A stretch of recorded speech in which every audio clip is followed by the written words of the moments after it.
Memories are still there. A white supremacist shooting and killing 3 people at the Jewish campus shootings. And now, as we approach 5 years since that tragic day, 2 former white supremacists are telling their story here in the Metro. Only on 41 Action News, anchor Krista Dubill explains their new mission. This man is a former white supremacist. I was involved in stockpiling weapons and ammunition for a race war that I believed was imminent.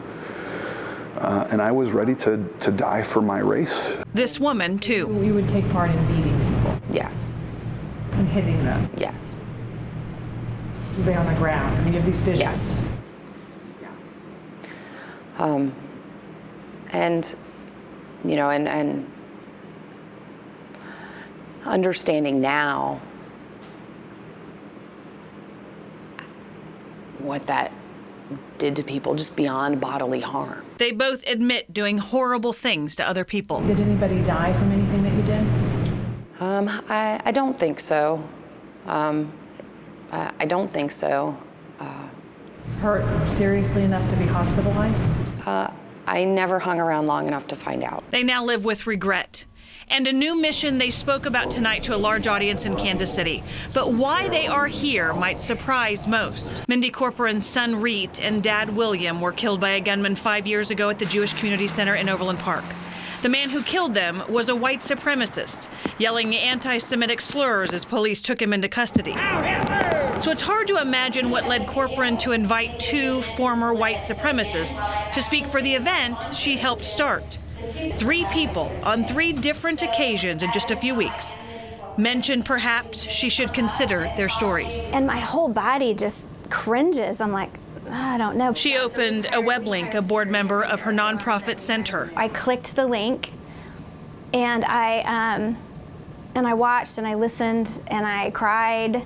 And I wasn't sure what to do with it, but I listened. And what she learned changed her. Both of them, Krista, went into white power and neo-Nazism and white supremacy because they were lonely and they felt rejected by other groups.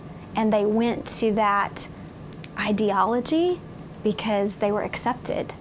And both of them know that was a bad decision, and they're trying to better the world with their actions now. On this night, these 2 people spoke. I have so much remorse.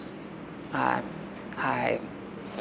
am very sorry for the hate and harm and violence that I put out into the world. And I started to meet, Jewish people and black people and gay people, and suddenly they didn't match, my beliefs. They didn't match what I was supposed to see about them. And I kept seeing that. And then finally I couldn't reconcile the prejudice anymore, and I became very ashamed of what I had done. They told their story of change in hopes of changing the world.